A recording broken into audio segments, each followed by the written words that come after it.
அனைவருக்கும் இனிய காலை வணக்கம். பிஜிடிஆர்பி 2025 எக்ஸாம்க்கு எல்லாருமே படிச்சுட்டு இருப்பீங்க. தன்னம்பிக்கையோடு தொடர்ந்து முயற்சி செஞ்சீங்கன்னா வரவிருக்கக்கூடிய முதுகலை ஆசிரியர் தேர்வில் நல்ல மதிப்பெண்கள் பெற்று நீங்கள் அனைவரும் அரசு பள்ளி முதுகலை ஆசிரியர் ஆக முடியும். அதற்கு என்னுடைய சார்பாக எல்லோருக்கும் மனமார்ந்த வாழ்த்துக்கள். இன்னைக்கு நம்ம சேனல்ல 1 டே ஸ்டடி பிளான் எவ்வாறு செய்யலாம், இந்த மெத்தடில் நீங்கள் படிச்சீங்கன்னா கண்டிப்பாக நம்ம ஏற்கனவே சொன்னது போல ஸ்டேட் லெவலில் நீங்கள் டாப்பராக நிச்சயமாக வர முடியும். தன்னம்பிக்கையற்ற எந்த செயலும் வெற்றி பெறுவதில்லை. தன்னம்பிக்கையோடு இருந்தால் எதையும் சாதித்து காட்ட முடியும். அப்போ செல்ஃப் கான்ஃபிடென்ட் அப்படிங்கிறது ரொம்ப முக்கியம். அந்த தன்னம்பிக்கை உங்கள் எல்லார்கிட்டையுமே இருக்கும் அப்படிங்கிற நம்பிக்கை எனக்கு இருக்குது. அந்த தன்னம்பிக்கையோடு தொடர்ந்து முயற்சி செஞ்சீங்கன்னா உங்களுடைய வெற்றி இலக்கை அடைய முடியும். இன்றைக்கி நம்ம சேனலில் 1 டே ஸ்டடி பிளான் எவ்வாறு செய்யலாம் அப்படிங்கிறத பார்க்கலாம். நாளைக்கு என்ன படிக்க போகிறோம், அதாவது அதிகாலை 4 மணியிலிருந்து 4:30 மணிக்குள்ளார நம்ம எழுந்திருக்க போகிறோம், இரவு 10 மணிக்குள்ளார. அப்போ நாளைக்கு 4:30 மணியிலிருந்து இரவு 10 மணி வரைக்கும் என்னென்ன டாபிக்ஸ் எல்லாம் நம்ம படிக்க போகிறோம், எஜுகேஷன் ஜிகேவில் ஏதாவது படிக்க போகிறோமா, இல்லை தமிழ் எலிஜிபிள் டெஸ்ட்லையும் ஏதாவது ஒரு குறிப்பிட்ட நேரத்தை ஒதுக்கி பார்க்கணுமா அப்படிங்கிறத நம்ம எப்போ முடிவு பண்ணோம், முதல் நாள் இரவே நம்ம பிளான் பண்ணிட்டு தான் தூங்கணும். நாளைக்கு என்ன படிக்க போகிறோமோ அதை முதல் நாள் இரவே நம்ம பிளான் பண்ணி தான் ஆகணும். ஏன்னா அந்த மாதிரி ஒரு திட்டமிடுதல் நம்ம முன்கூட்டியே திட்டமிட்டோம்னா நம்ம மைண்டு அதுக்கேற்ற மாதிரி ரெடியாக இருக்கும். நீங்கள் காலையில் எழுந்திரிக்கிறது கொஞ்சம் தாமதப்படுத்தினா கூட உங்கள் மைண்டு நம்மளை சும்மா விடாது.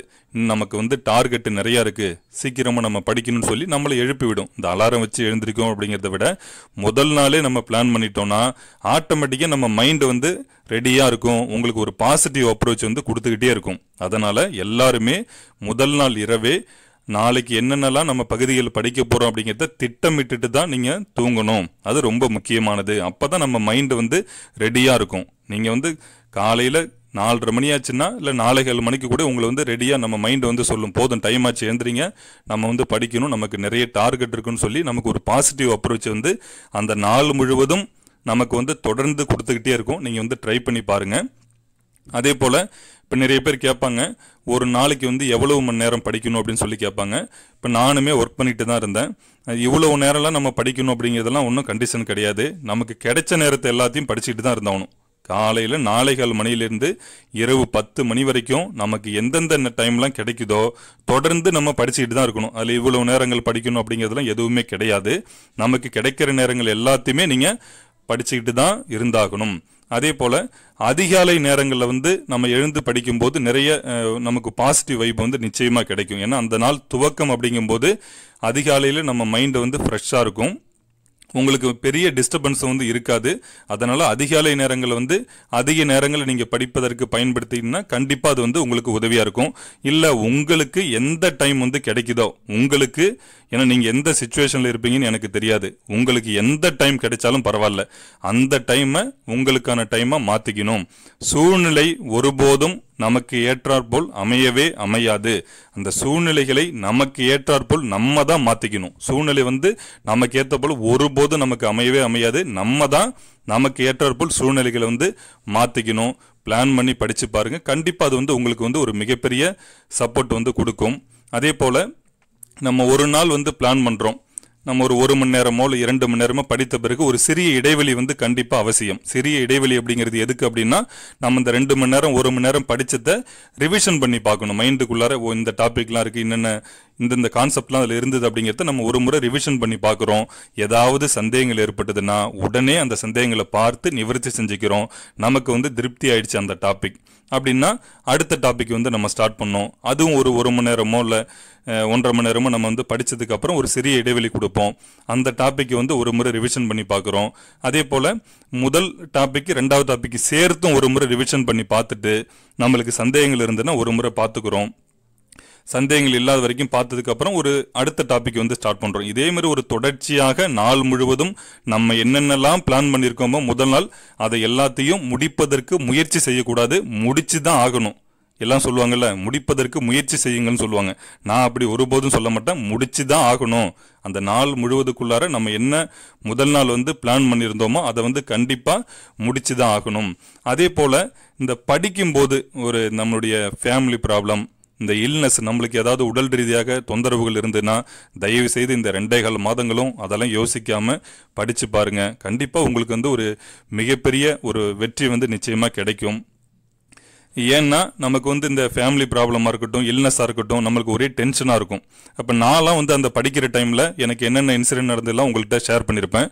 எனக்கு என்ன ஒரு நல்ல பழக்கம் அப்படின்னா, எனக்கு டென்ஷனாக இருந்தாலோ இல்லை வேறு ஏதாவது ப்ராப்ளம் நடந்தாலோ நான் என்ன யோசிப்பேன் அப்படின்னா, நிறைய பேர் சொல்லுவாங்கல்ல, எங்கள் ஃப்ரெண்ட்ஸுங்கள்ட்ட ஃபோன் பண்ணி கேட்டால் எனக்கு கொஞ்சம் மைண்டு ரிலாக்ஸாக இருக்கும், இல்லை டிவி பார்த்தா கொஞ்சம் ரிலாக்ஸாக இருக்கும், இல்லை எங்கே அவங்கவுங்களுக்கும் ஒரு விதமாக சொல்லுவீங்க. ஏன்னா எனக்கு எப்படி நான் யோசித்தேன் அப்படின்னா, அந்த படிக்கிற டைமில் நமக்கு டென்ஷனாக இருந்தாலோ வேறு ஏதாவது ப்ராப்ளம் வந்தாலோ நம்ம வந்து படிப்போம் நல்லா, இன்னும் கொஞ்சம் நிறைய பகுதிகளை படிக்கும்போது எனக்கு அந்த டென்ஷன்லாம் மறந்து போன மாதிரி எனக்கு ஒரு ஃபீல் ஆச்சு. அப்போ நான் என்ன செஞ்சேன், இந்த ஃபேமிலி ப்ராப்ளம், இந்த இல்னஸ்லாம் வரக்குள்ள நான் படித்த உடனே எனக்கு எந்த இதுவுமே இல்லாத போயிடுச்சு. அதுதான் உங்களுக்கு நான் சொல்கிறேன்.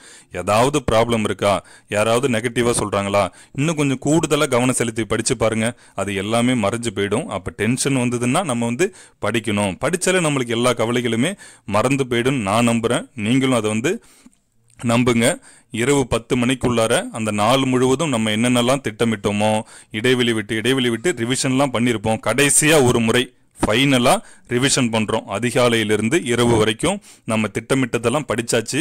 ஒரு முறை வந்து ரிவிஷன் பண்ணி பார்க்குறோம். ரிவிஷன் பண்ணி பார்க்கும்போது ஏதாவது சந்தேகங்கள் இருந்துன்னா நாளைக்கு பார்த்துக்கலான்னு மட்டும் தள்ளி போடாமல் உடனே எடுத்து மறுபடியும் ஒரு தடவை உங்களுக்கு எந்த சந்தேகங்கள் வருதோ மீண்டும் ஒரு முறை பார்க்குறோம். மறுபடி பார்த்து உங்களுக்கு வந்து எந்த சந்தேகங்களும் இல்லை அப்படிங்கிற பட்சத்தில் நீங்கள் அடுத்த நாளுக்கு வந்து என்ன திட்டமிடுறோமோ திட்டமிட்டுட்டு நீங்கள் தூங்க ஆரம்பிக்கலாம். இதை மாதிரி நீங்கள் செஞ்சீங்கன்னா கண்டிப்பாக உங்களுக்கு வந்து ஒரு பெரிய மாற்றத்தை வந்து உங்களுக்குள்ளார ஏற்படுத்தும். அதே போல் நான் படிச்சுட்டு இருக்க டைமில் எனக்குமே பார்த்தீங்கன்னா முன்கூட்டியே விழிப்புணர்வுலாம் இல்லை. நான் நோட்டிஃபிகேஷன் வந்ததுக்கு அப்புறம் தான் படிக்க ஸ்டார்ட் பண்ணேன். அந்த இடைப்பட்ட மாதங்கள் தான் எனக்கு வந்து டைமே கிடைச்சிது. நான் ஒரே ஒரு நாள் இன்சிடென்ட் மட்டும் உங்ககிட்ட பகிர்ந்துக்கலான்ட்டு இருக்கேன். எனக்கு கொஞ்சம் ஆர்வம் மிகுதி. ஏன்னா நானுமே அந்த 4:30 மணியிலிருந்து அதிகாலை 4:30 மணியிலிருந்து இரவு 10 மணிக்குள்ளார தான் என் ஷெட்யூலுமே இருக்கும். எனக்கு ஒரு பழக்கம் என்னன்னு கேட்டிங்கன்னா, இப்போ நான் முதல் நாள் இரவே பிளான் பண்ணுவேன். நாளைக்கு வந்து நம்ம இந்த டாப்பிக்லாம் முடிக்கணும்னு பிளான் பண்ணுவேன்.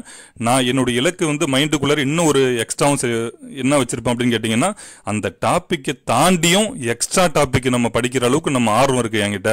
நம்ம அதுவும் முயற்சி பண்ணி பார்க்கணும். இப்படி தான் நான் வந்து திங்க் பண்ணி வச்சுருப்பேனே தவிர பார்த்துக்கலாம், முடிஞ்ச அளவுக்கு ட்ரை பண்ணி, இல்லைன்னா அடுத்த நாள் இப்போயே எக்ஸாம் வரப்போகுது, இன்னும் தான் 1.5 மாதம் இருக்குது அப்படின்னு அலட்சியப்படுத்தினதே கிடையாது. ஒரு நாள் மட்டும் கொஞ்சம் ஹார்டான யூனிட், அது வந்து ரொம்ப டஃப்பான யூனிட் படிக்க ஸ்டார்ட் பண்ணேன். அது நான் முன்கூட்டி திட்டமிட்டு வச்சுருந்தேன். இரவு 10 மணி ஆயிடுச்சு. இன்னும் வந்து நான் ஏற்கனவே என்ன திட்டமிட்டனோ அதை வந்து என்னால் கம்ப்ளீட் பண்ண முடியல. சரி நாளைக்கு பார்த்துக்கலாம் அப்படின்னு நம்ம யோசிக்கவே கிடையாது. ஏன்னா என் மைண்டு வந்து ரெடியாக இருக்குது, இன்னும் படித்து முடிக்க இன்னும் கொஞ்சம் தான் இருக்குது, படித்து முடிச்சுட்டு நம்ம வந்து அதுக்கப்புறம் தூங்கலாம் அப்படிங்கிறது எனக்குள்ளார தோணிக்கிட்டே இருந்தது. நானும் கொஞ்சம் ஆர்வ மிகுதியில் வந்து படிச்சுக்கிட்டே இருந்தேன். அப்படியே இடைவெளி விடுவேன். ஏன்னா நம்ம படிக்கிறது மட்டும்தான் பரவாயில்லையே, நம்ம தான் ஒரு படித்து முடிப்போம், ஒரு டாப்பிக்கு சிறிய இடைவெளி கொடுப்போம், அந்த படித்ததை ரிவிஷன் பண்ணி பார்ப்போம், ஏற்கனவே படித்ததை ரிவிஷன் பண்ணி பார்ப்போம். இப்படி ரிவிஷனோடு சேர்த்து படிக்கிறதால கொஞ்சம் டைம் எடுக்கும். அதே போல் நம்ம எல்லாத்தையும் நம்ம ஃபுல்ஃபில்லாக முடிக்கிறதுக்கு எனக்கு வந்து திருப்தி ஆகிடுச்சு. நான் படித்து முடிச்சுட்டேன். அந்த நாளுக்கு முதல் நாள் வந்து நான் என்ன பிளான் பண்ணனோ அது எல்லாத்தையும் படித்து முடிச்சுட்டேன், ரிவிஷன் பண்ணிட்டேன். டைம் என்னன்னு பார்க்கக்குள்ள பார்த்தீங்கன்னா அதிகாலை 4 மணி ஆயிடுச்சு, காலையில் 4 மணி. இது வந்து எனக்கு தினந்தோறும் நான் இப்படி படிக்கல, ஒரே ஒரு நாள் இன்சிடென்ட் மட்டும்தான் நான் சொல்கிறேன். ஏன்னா நம்ம இந்த படிச்சுட்டு இருக்க அந்த 2.5 மாதமும் உடல் ரீதியாகவும் மன ரீதியாகவும் நம்ம வந்து ஸ்ட்ராங்காக இருக்கணும், வலிமையோடு இருக்கணும். ஏன்னா உடல் வந்து நமக்கு வந்து வீக் ஆயிடுச்சுன்னா நீங்கள் என்ன தான் படிச்சுட்டு போனாலும் தேர்வன்னைக்கு போய் நம்மளால சிறப்பான முறையில் செயல்பட முடியாது. அதனால் உடல் வலிமையும் மன வலிமையும் நமக்கு அவசியமாக தேவை. அதிலும் குறிப்பாக இந்த தேர்விற்கு இடைப்பட்ட நாட்களில் நமக்கு ரொம்பவே உடல் வலிமையும் மன வலிமையும் அவசியம் தேவை. நன்றாக பார்த்து கொள்ளுங்கள். அதே போல் படிச்சுட்டு இருக்கும்போது மனதை ஒருநிலைப்படுத்தி தான் நம்ம வந்து படிக்கணும். எந்த விதமான கவன சிதறலுமே இருக்கக்கூடாது. இன்ட்ரெஸ்டோடு நீங்கள் படிக்கணும். இதெல்லாம் படித்தாதான் நமக்கு நிறைய பகுதிகளை வந்து நம்ம படிக்க முடியும். அதே போல் நமக்கு புரியும். லாங் டேர்ம் மெமரியில் ஸ்டோர் ஆகும். Short term memory, long term memory அப்படின்லாம் சொல்லுவாங்க. நம்ம இன்ட்ரெஸ்டோடு படித்தா மட்டும்தான் அது நீண்ட நாட்களுக்கு நம்மளுடைய நினைவில் வந்து இருக்கும். அதனால் இந்த சுற்றி இருக்கிறது இதெல்லாம் நடந்துட்டுருக்கு எனக்கு, அதனால் என்னால் படிக்க முடியல, டிஸ்டர்ப் ஆகுது அப்படின்லாம் காரணம் சொல்கிறது வந்து என்னால் ஏற்றுக்கொள்ள முடியாது. ஏன்னா நான் படிச்சுட்டு இருக்க டைமில் எனக்கு என்ன தான் சுற்றுப்புறத்தில் நடந்தாலும் எனக்கு பெரிதாக அதெல்லாம் நான் பொருட்படுத்தவே மாட்டேன். ஏன்னா நான் வந்து இன்ட்ரெஸ்டோடு படிக்க ஸ்டார்ட் பண்ணிட்டேன்னா என்னை சுற்றி என்ன நடக்குது அப்படிங்கிறது எனக்கு தெரியவே தெரியாது. நான் ஆழ்ந்து படிச்சுட்டு இருப்பேன், இன்ட்ரெஸ்டோடு படிப்பேன். நீங்களும் அப்படி தான் இருக்கணுமே தவிர காரணம் சொல்லிக்கிட்டே இருக்கக்கூடாது. அதனால் இந்த மெத்தடில் வந்து நீங்கள் படிச்சிங்கன்னா கண்டிப்பாக உங்களுடைய இலக்கை அடைய முடியும். நான் ஏற்கனவே சொன்னது போல மாநில அளவில் நீங்கள் நல்ல மதிப்பெண்கள் பெற்று மாநில அளவில் இடம் பிடித்து நீங்கள் அரசு பள்ளி முதுகலை ஆசிரியராக ஆக முடியும். அதற்கு என்னால் முடிஞ்ச சப்போர்ட் நான் தொடர்ந்து கொடுத்துட்டே இருப்பேன். அனைவருக்கும் மிக்க நன்றி.